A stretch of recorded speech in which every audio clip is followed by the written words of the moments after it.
Partnerem tego odcinka jest Dom Maklerski XTB. Zachęcam do otwarcia rachunku demonstracyjnego. Link w opisie. Otwierając konto demonstracyjne wspierasz rozwój mojego kanału. Dziękuję. Witam serdecznie dzisiaj po południu. Bać się czy cieszyć nadchodzącego 2023 roku?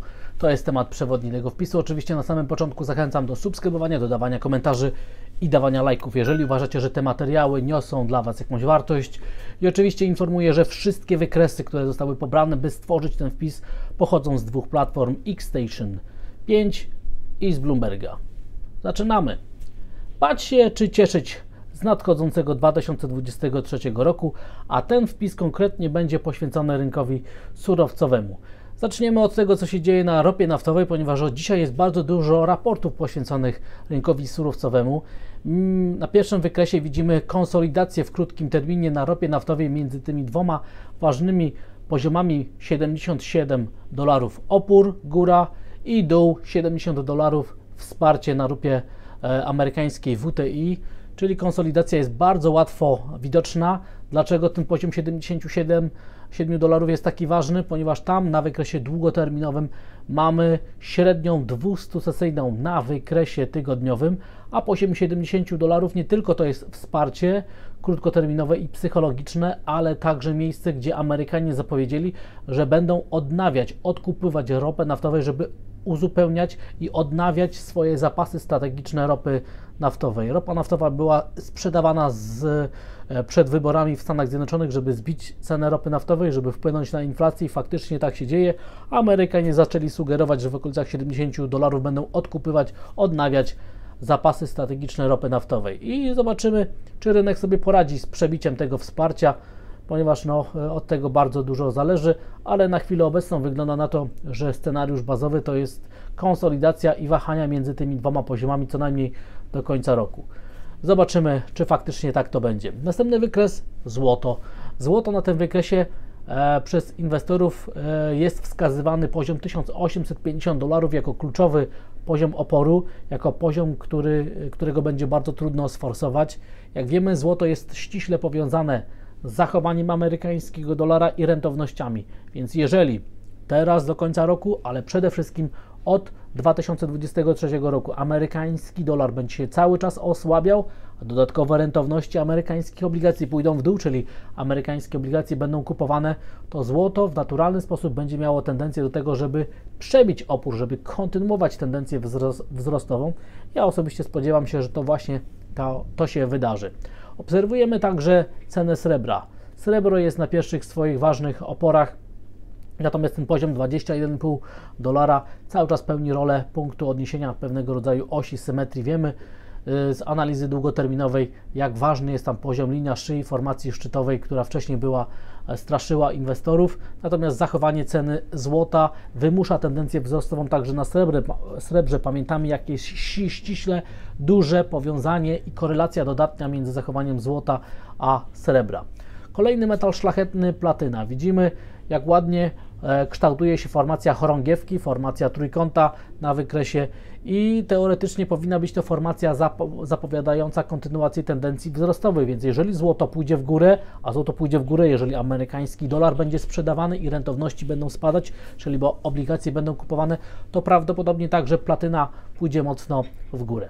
I teraz czas na węglowodory. To jest ten czynnik, który sprawia, że inflacja w pierwszej części, znaczy przez 3/4 roku, zachowywała się tak, że straszyła tutaj konsumentów i rynki finansowe, a od kilku tygodni zaczyna sygnalizować tworzenie swojego ekstremum w skali globalnej.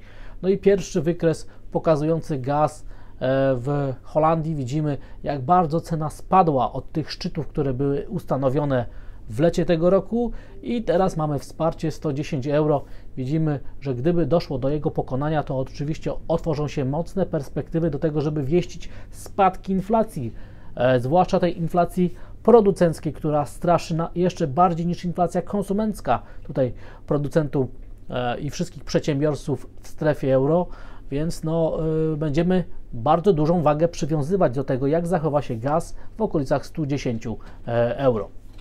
Następny wykres pokazuje, jak od samego początku tego roku zachowywała się stopa zwrotu, czyli jaki był wynik ceny gazu i prądu w Europie, a prąd w Niemczech. I widzimy, jak bardzo na przestrzeni ostatnich tygodni mocno rosł ten komponent, który sprawiał, że inflacja także kontynuowała tendencję wzrostową i jak bardzo teraz wyraźnie spada i cena prądu, i cena gazu.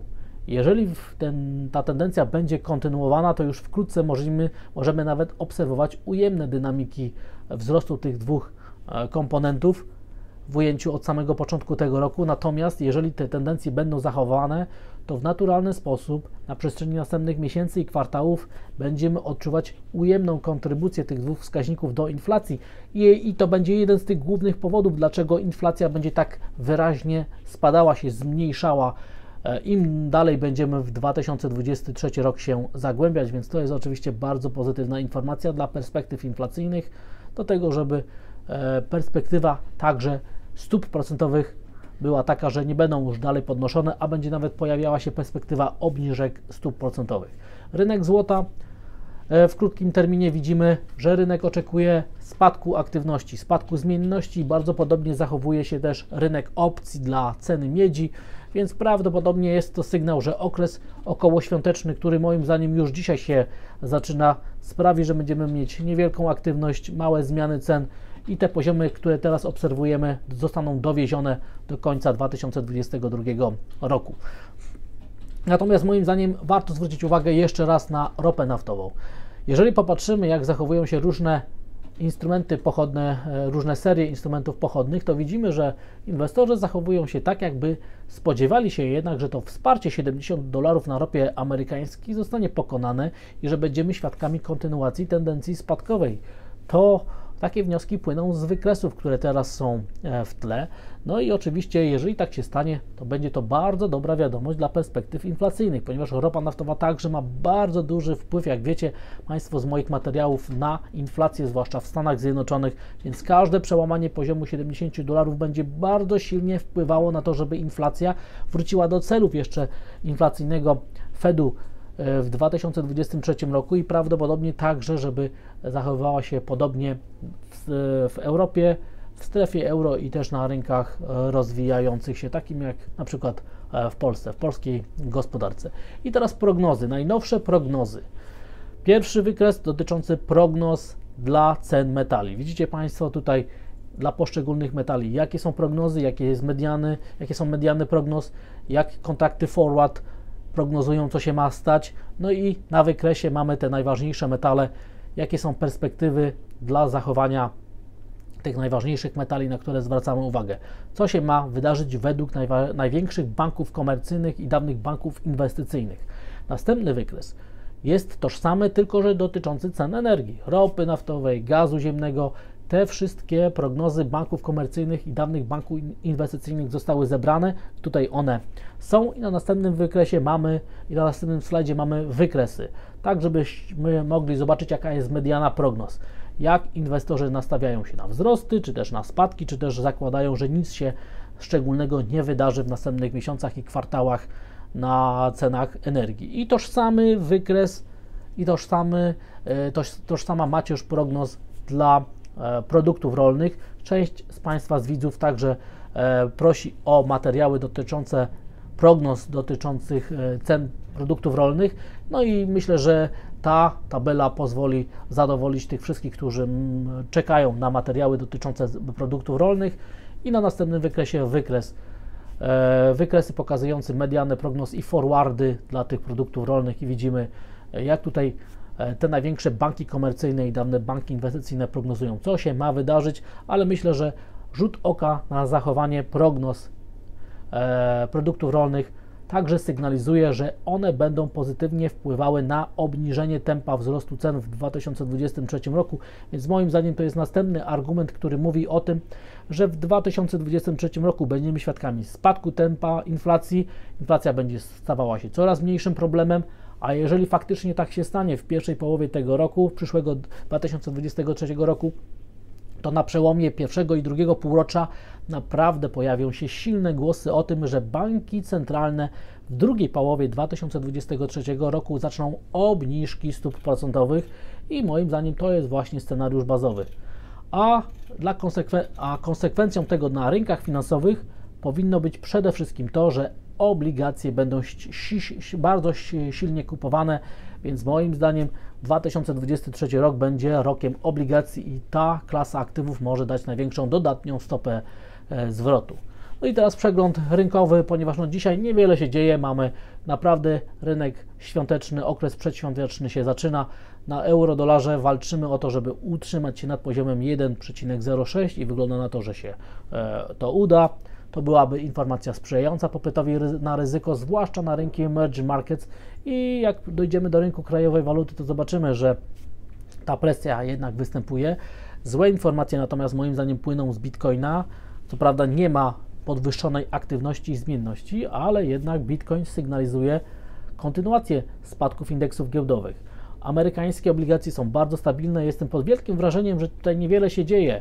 Po tych informacjach z Fedu, po tych informacjach z Europejskiego Banku Centralnego, moim zdaniem to jest największy koronny argument za tezą o tym, że inwestorzy uważają, że Fed blefuje, że zdecydowanie przesadził z jastrzębim nastawieniem w komunikatach i tych wszystkich informacjach, które w poprzednim tygodniu poznaliśmy. Moim zdaniem będziemy śledzić cały czas te obligacje, które są kluczowe.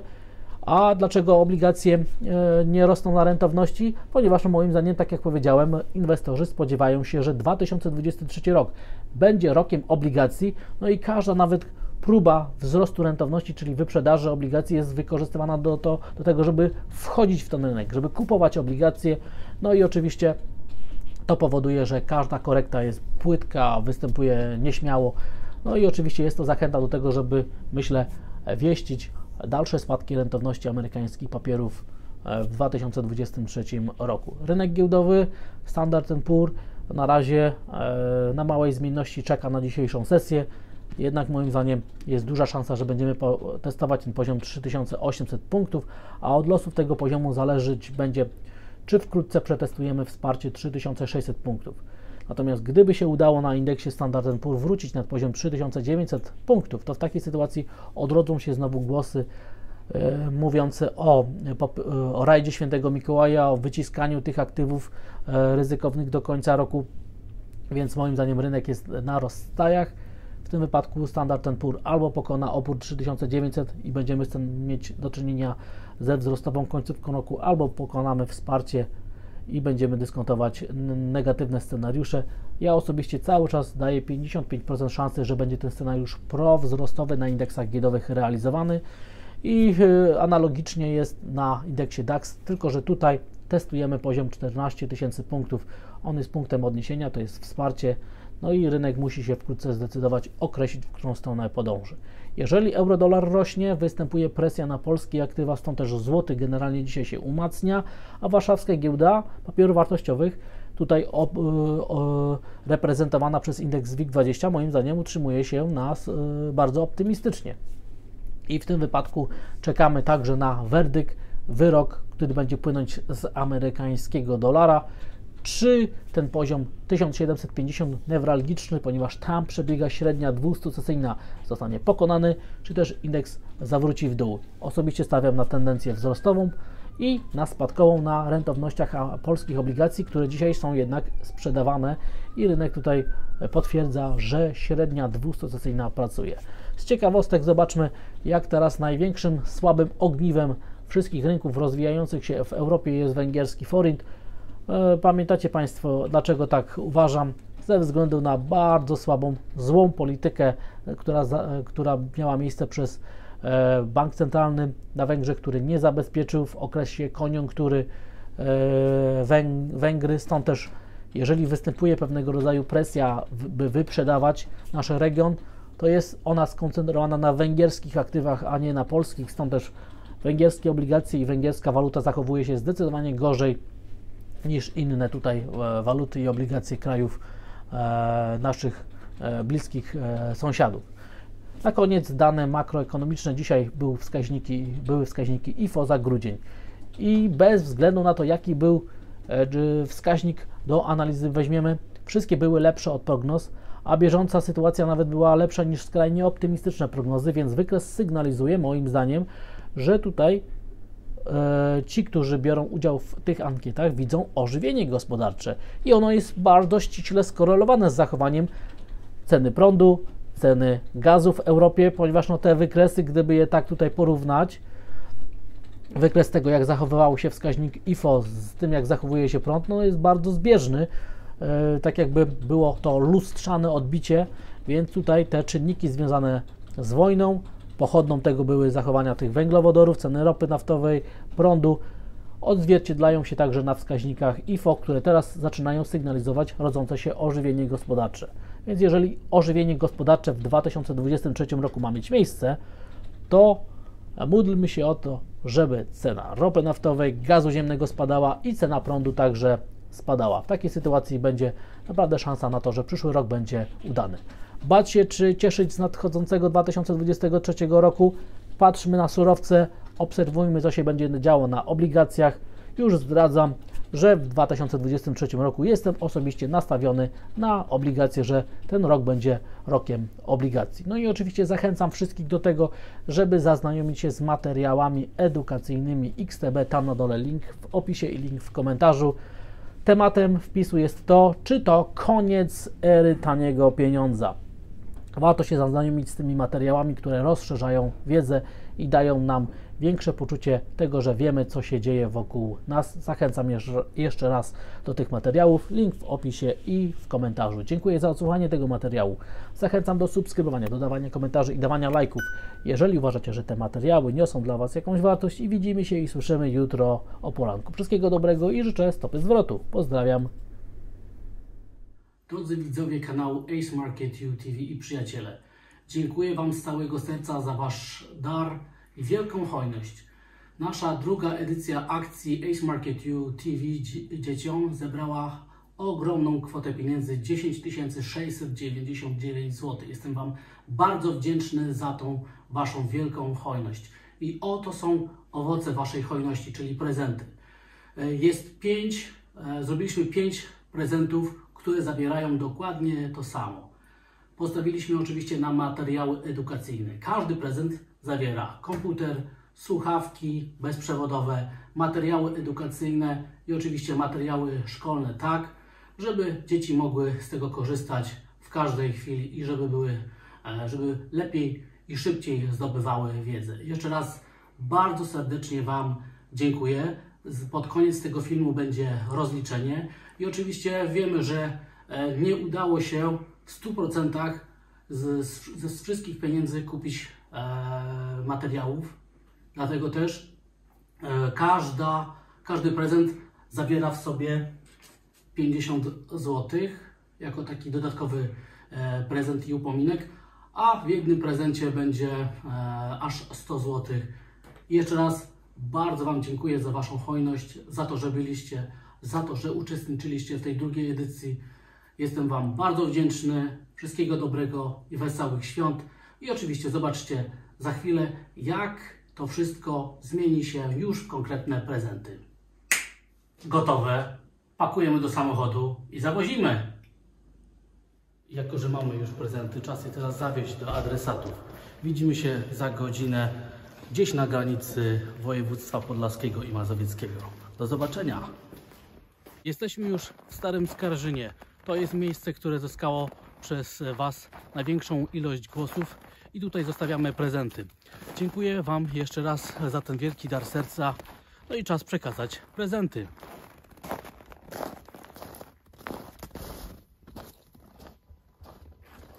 Szumowo to jest miejscowość, na którą oddaliście drugą największą ilość głosów. Prezenty już zostawione księdzu proboszczowi. Czas jechać do kolejnej miejscowości. Nowy Borek to jest trzecie miejsce, które Państwo wybrali, żeby dostarczyć prezent. Dostarczamy tutaj jeden, a więc do dzieła w ten bardzo mroźny podlaski poranek. Dziękuję Wam bardzo serdecznie za Wasz dar serca. Wszystkie prezenty zostały rozdane. Bardzo się cieszę, że druga edycja Ace Market U dzieciom stała się faktem.